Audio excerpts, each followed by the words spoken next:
Welcome to our channel Around the World with Dua Mumtaz. Today we are going to visit a grave of General Braxton Bragg in Mobile City, Alabama, United States of America. If you like our informative video, please click the like button and share with your friends, and don't forget to subscribe our channel and hit the bell icon so you will receive timely notification whenever we uploaded new videos. Let's get started. Confederate General Braxton Bragg is buried with his wife at Magnolia Cemetery in Mobile, Alabama. An ornamental enclosure and monument mark his grave in the Confederate rest section of the cemetery. One of the more enigmatic and controversial figures of the war between the states, or Civil War, Braxton Bragg was born in North Carolina on March 22, 1817. His family was one of humble circumstances and not part of the wealthy elite that actually included only a small percentage of Southerners during the antebellum era. Bragg showed promise as a young student and received an appointment to the U.S. Military Academy at West Point. He graduated fifth in the class of 1837, finishing ahead of future generals Joseph Hooker, Jubal Early, Israel Vogadis, John C. Pemberton and John Sedgwick. Commissioned a lieutenant in the U.S. Army, Bragg served in Florida during the Second Seminole War. In 1840, he became the commander of Fort Marion at St. Augustine, the historic Spanish citadel known today as the Castillo de San Marcos. A man of strong moral character, Bragg did not approve of drunkenness or gambling. This did not go over well with some of his men, and they plotted to kill him by setting off an artillery shell beneath his bunk. The shell exploded as planned and tore Bragg's bunk to pieces. Miraculously, he survived the blast without so much as a scratch. In 1845, Bragg's company from the 3rd U.S. Artillery was ordered to Texas to join the command of General Zachary Taylor. The Mexican-American War erupted 1 year later, and the young officer served with distinction in the battles of Fort Brown, Monterey and Buena Vista. It was at Buena Vista that Bragg, already promoted to brevet major for heroism at Monterey, helped save the American Army. The battle was fought on February 23, 1847. The critical moment came when General Antonio Lopez de Santa Anna launched an attack on one wing of Taylor's army. Bragg and his artillery battery were ordered up and directed to maintain their position, at all costs. The gunners were firing furiously as Mexican troops under General Francisco Perez came forward. Determined to hold, General Taylor rode up to Bragg and yelled, "Double shot your guns and give 'em help, Bragg." Bragg and his men then fired double loads of canister into the Mexican ranks. The assault collapsed and the American army prevailed. Taylor's orders, often misquoted as "a little more great," Captain Bragg struck a chord with patriotic citizens back in the United States. "Double shot your guns and give 'em hell" became the campaign slogan that put Zachary Taylor in the White House.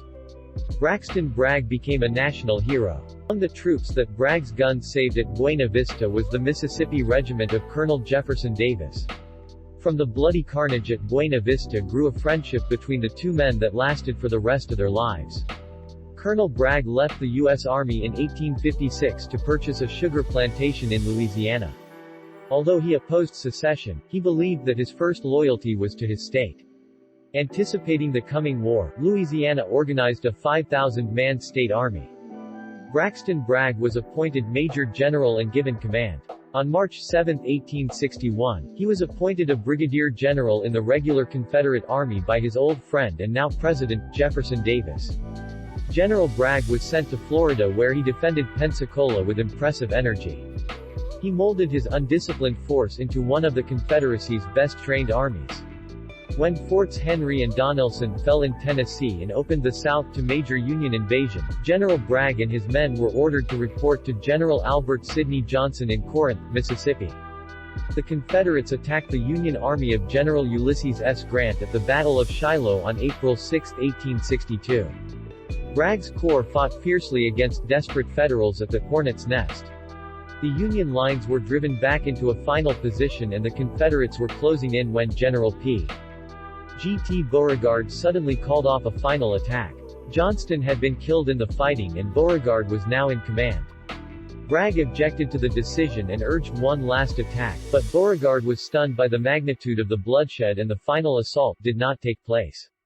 Reinforced during the night, the Union Army attacked on the next day and pushed the Confederate Army from the field.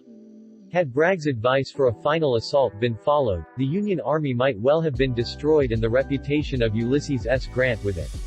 Promoted to Major General for his conduct at Shiloh, Bragg became the commander of Department No. 2 in the Army of Tennessee a short time later.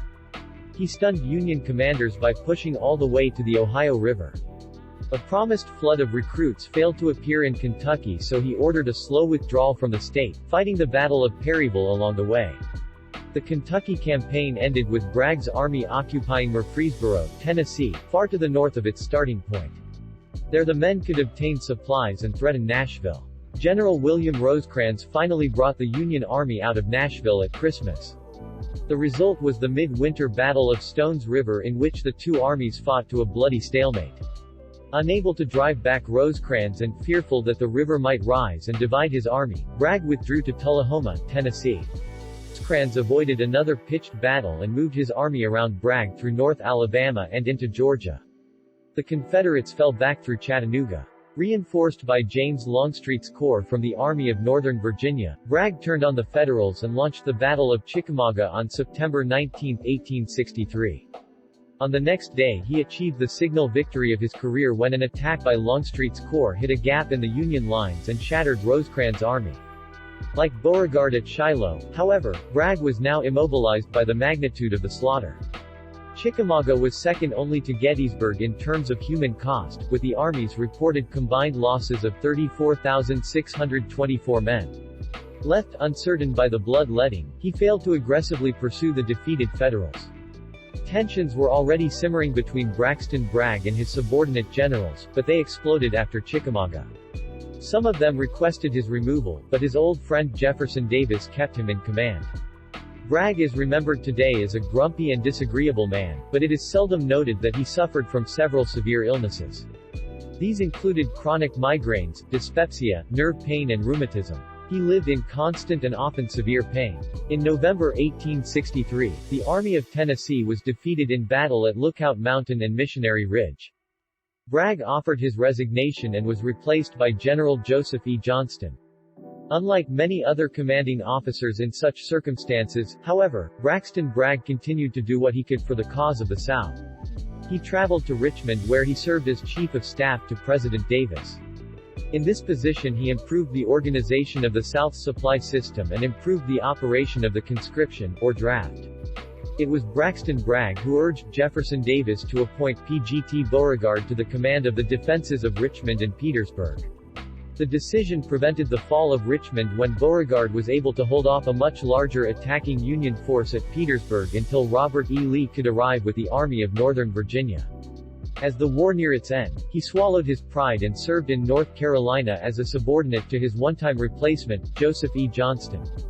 He achieved one final victory at the Second Battle of Kinston on March 7–10, 1865 before taking part in the last defeat of the Army of Tennessee at the Battle of Bentonville on March 19–21. On May 1, 1865, he joined the party of fleeing Confederate President Jefferson Davis at Abbeville, South Carolina. He attended the final meeting of the Confederate cabinet at Washington, Georgia, where he bluntly told Davis that the cause was lost. General Braxton Bragg's military career came to an end at Monticello, Georgia, on May 9, 1865, when he was captured and paroled by the Union Army. The fall of the Confederacy was devastating to Bragg and his wife Elise. Their home in Louisiana had been seized by the U.S. government and they wound up living with the general's brother in Loundesboro, Alabama. They eventually moved on to New Orleans and finally Texas as Bragg worked a series of jobs. He was walking down a street in Galveston, Texas, when he suddenly fell to the ground on September 27, 1876. Bystanders and friends pulled him into a drugstore, but he died a few minutes later. Since he had family in Alabama, General Bragg's body was returned there for burial. He and Elise rest beneath a monument in the Confederate rest section of Mobile's Magnolia Cemetery. The cemetery is open daily and is located at 1202 Virginia Street, Mobile, Alabama. There is no fee to visit. Thanks for watching. I hope you enjoyed this video. We will see on our next video and will explore new places of Alabama, United States.